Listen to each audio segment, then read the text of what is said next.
Final predictions for the day of reckoning.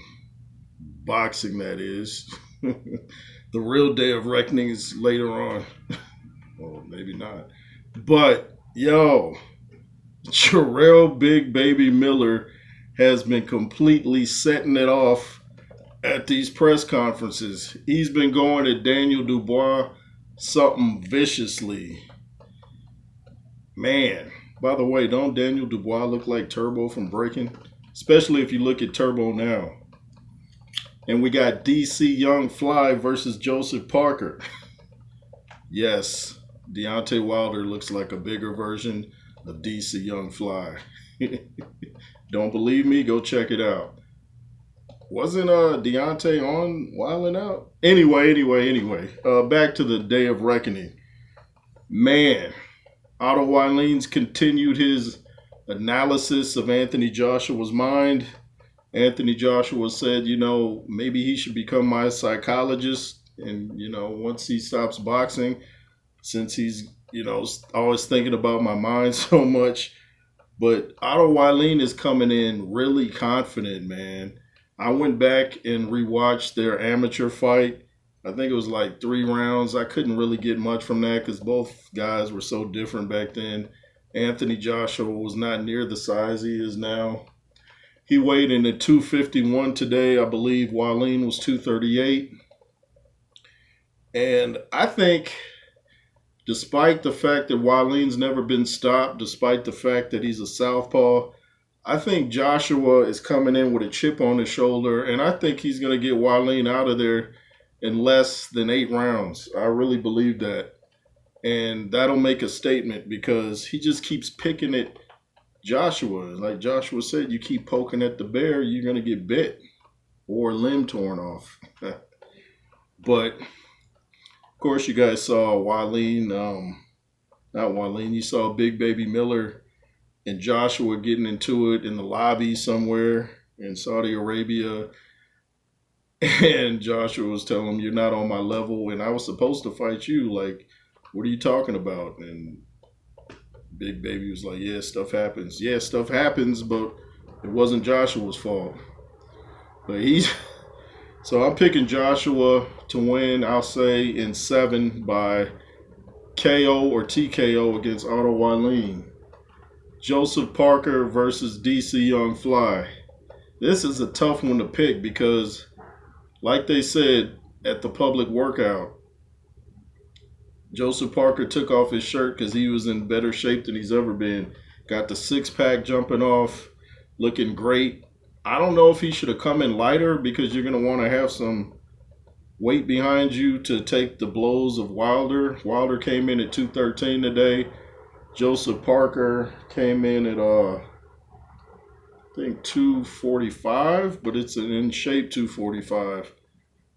And Malik Scott was saying that Joseph Parker's style is tailor-made for Deontay, who he is as a man. I guess he's saying they need that aggressiveness, and Joseph Parker can get hit with right. So it looks like Deontay Wilder might have the edge because, as you all know, he could be losing the fight with 5 seconds left in the 12th round, and pow, fight over.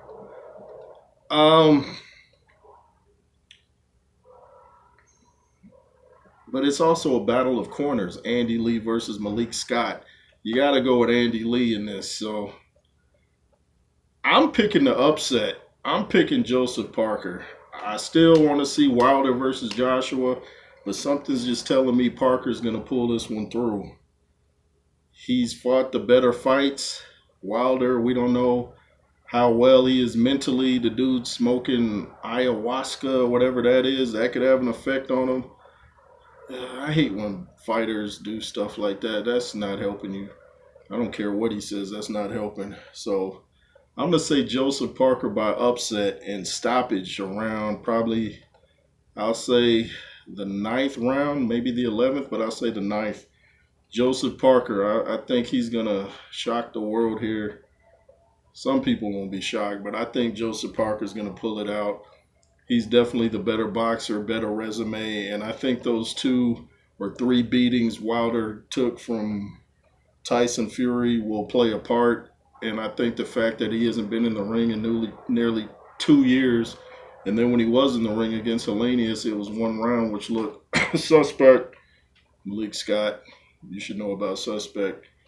But yeah, I got Joseph Parker. I think the only upset that may be on the card, Frank Warren is saying, there has to be an upset. I think the only upset may be actually Makhmudov, if I'm saying it right. He's a scary looking dude. In fact, they keep talking about it on the zone. They're even talking to the opponent, like, aren't you scared? Why would he be scared? He's a fighter. He beat Derek Chisora years ago, and I still think Makhmudov is going to win. But if there's any upsets, I think it might be that fight. I'll say Makhmudov in like 6, maybe. TKO 6. Let's see. I'm not going to do the Bivol and the other. I'm just sticking with the heavyweights. Frank Sanchez, I think, is going to win in 3 or less. I think he's just too much for Junior Fall. I'm going to go with Frank Sanchez on that. The boxing skills, he came in at 230 something, Junior Fall 270. So, yeah. Hrgovic, and I forget the dude he's fighting. I was watching the guy do his public workout. He just doesn't stand like a fighter. He's too squared up. And I saw him get knocked out by David Hay, which was probably a decade ago. But he doesn't look like a fighter when I see him doing his training. So I'm picking Hrgovic to win by devastating knockout in like 2 rounds. It was funny, though, at the weigh-in, the dude is standing on this box thing to make himself taller. He said all it's going to take for him to win is power and, you figure it out. Let's just say testicular fortitude. But I thought Daniel Dubois was funny at the press conference yesterday. He said, hey, yo, big baby, every baby has a daddy, and I'm going to beat you like your daddy. People keep saying, somebody told him that. He didn't think of that. Either way, it was funny. And plus, Daniel Dubois came in the weigh-in today with the song playing Cool Daddy or something. I just thought it was pretty funny. Coach James is up there, Coach James Bashir, but I didn't see him at the public workout. I didn't see him at the weigh-in today. So I'll see if I can get into contact with him. I would have liked to interview him and Big Baby before the fight. Maybe we'll get him after the fight. This is a tough one to pick, Dubois versus Miller. Dubois said yesterday he was at 325, but he actually came in at 330 something. Like, was it 335, 333, something like that? And Daniel Dubois came in at 239. This is tough to pick because, man, I honestly don't know. When people say honestly, like normally I'm dishonest. No, I'm honest. But I'm not going to pick Big Baby just because I'm cool with Coach James Bashir. Oh, man, this is tough to pick because Daniel Dubois is definitely the harder puncher of the two. But he's outweighed by nearly 100 pounds by a relentless guy that keeps coming, and we know that Dubois doesn't seem to like pressure very well. So, and the fact that it's only a 10-round fight, which I didn't know, might benefit Dubois because mentally he knows I don't have to go 12 rounds with this big truck. But I still think the pressure from Big Baby will come through. I think he'll stop Dubois around the 8th. I want Dubois to win because I just don't like the trash talk that Jarrell Miller has. I just don't like all that. He says a lot of stuff that he has no business saying. And I just don't like it. Plus, Dubois, from what I know, is rolling with the most high, the real most high, Yah. So I want Dubois to win, but I think Jarrell might pull it off. But I'm kind of rooting for Dubois here. Sorry, Coach James. Kind of rooting for Dubois. But I think Jarrell will win. Yeah. Who else? I think I've got them all the heavyweights. Of course, Bivol, I said I wasn't going to pick up. Bivol's going to win his fight, obviously. The cruiserweights, I hear the dude's one of the best cruiserweights. Never seen him fight, so I don't know. But anyway, that's my take on the day of reckoning. Am I forgetting anything?